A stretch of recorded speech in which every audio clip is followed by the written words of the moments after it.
नमस्कार मंडळी, मी रोहिणी तुमचं सगळ्यांचं स्वागत करते आपल्या चॅनलवरती. आणि आज मी पुण्यातल्या भवानी पेठेमधील भवानी माता मंदिरामध्ये आले होते. आणि आज मात्र दुपारी म्हणजे आयुष स्कूलमधून आल्यानंतर आम्ही निघालो होतो मंदिरात जायसाठी. आम्ही घरातून निघताना कडक ऊन होतं, त्यामुळे आम्ही छत्री बित्री काही सोबत आणली नाही.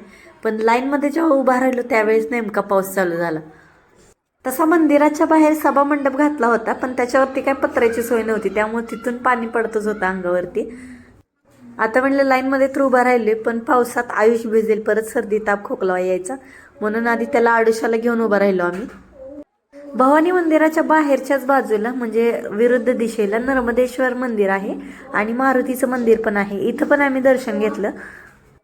आता इथे लाईनमध्ये उभा असतानाच पाऊस जोराचाच यायला लागला. मग हे आयुषला घेऊन एका साईडवरती थांबले, भिजायला नको म्हणून. आणि पाऊस एकदम एवढा मोठा चालू झाला ना, परत मी पण लाईन सोडली आणि एका फुलवाल्या आजींच्या छत्रीखाली येऊन थांबले. मी आणि आयुष तिथं थांबलो होतो.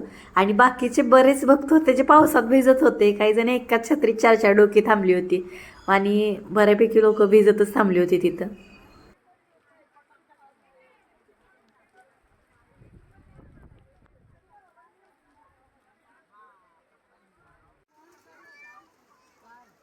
एक 15 मिनिटांनी पाऊस कमी झाला होता, पण तोपर्यंत बरेचसे जण भिजलेले होते.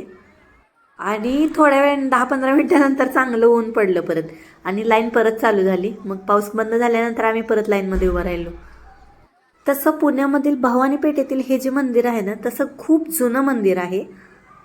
इथले जे व्यापारी आहेत ते व्यापारी आणि इथले जे नागरिक आहेत त्यांच्यातून निधी गोळा करून त्यांनी सर्वांनी मिळून हे मंदिर उभा केलं होतं. तुळजाभवानी आईबद्दल सांगायचं झालं तर असं म्हटलं जातं, छत्रपती शिवाजी महाराजांना भवानी मातेनं तलवार दिली होती. तर तुम्ही पण ऐकलं असेल किंवा वाचलं पण असेल इतिहासामध्ये. आणि भवानी मातेच्या आशीर्वादाने छत्रपती शिवाजी महाराज आपले रक्षक झाले. आणि आणि महाराजांनी जी पण काही युद्ध केलेत ना, तर ती सत्तेसाठी नव्हती, तर महिलांच्या सुरक्षतेसाठी होती आणि जनतेच्या न्यायासाठी होती. आता मंदिरात आल्यानंतर ना मला ह्या जुन्या गोष्टींची आठवण झाली जी आधी मी वाचली होती. आणि इथं हळूहळू आम्ही लाईन पुढे सरकत होती आणि मंदिरामध्ये आतमध्ये पोचलो होतो. तर इथं बरेचसे व्हिडिओ घ्यायचे चालू होते, कुणाचे फोटो घ्यायचे चालू होतं. माझ्यासारखंच काम चालू होतं सगळ्यांचं. आणि हो, व्लॉगिंगमुळे एक फायदा होते, जेव्हा मी 4-5 वर्षानंतर हा व्हिडिओ बघेल तेव्हा पण मला भारी वाटेल, कारण हा डेटा माझ्याकडे असा स्टोअर राहते. असं एरवी आपण फोटो काढतो तिथे, पण असं व्हिडिओ एवढा म्हणजे डिटेल नसतो. तर व्लॉगिंगमुळे मलाच माझ्या प्रोफाईलवर जाऊन परत बघता येईल हा व्हिडिओ.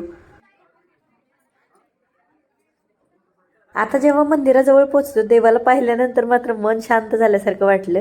फायनली एवढी दगदग करून ट्रॅफिकमधनं एवढ्या लाईनमध्ये उभं राहून देवासमोर आलो आणि छान असं दर्शन घेतलं, त्यामुळे खूप भारी वाटत होतं मनाला.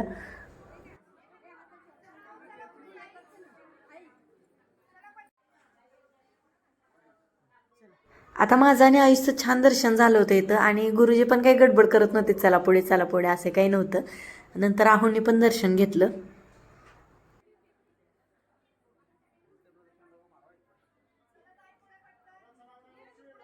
त्याच्यानंतर त्याच मंदिराच्या आवारामध्ये ना विठ्ठल रखुमाईचं पण दर्शन घेतलं. तिथे छोटंसं मंदिर आहे विठ्ठल रखुमाईचं, तिथं पण दर्शन घेतलं आणि आम्ही परत बाहेर यायला निघालो.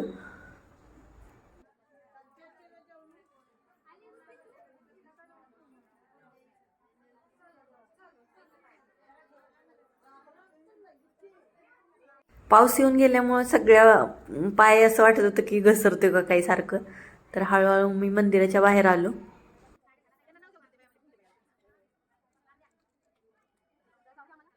आणि बाहेर पण इथे परडी घेऊन बसले होते सगळे, तर इथं पण पाया पडलो आम्ही आणि मंदिराच्या बाहेर निघून आलो.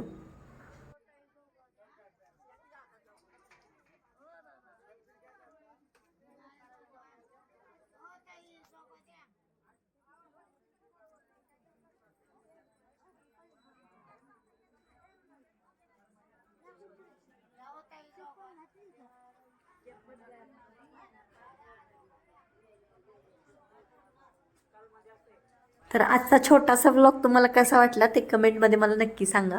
व्हिडिओ आवडला तर लाईक, शेअर आणि सबस्क्राईब करा. भेटूया पुढच्या व्लॉगमध्ये. बाय.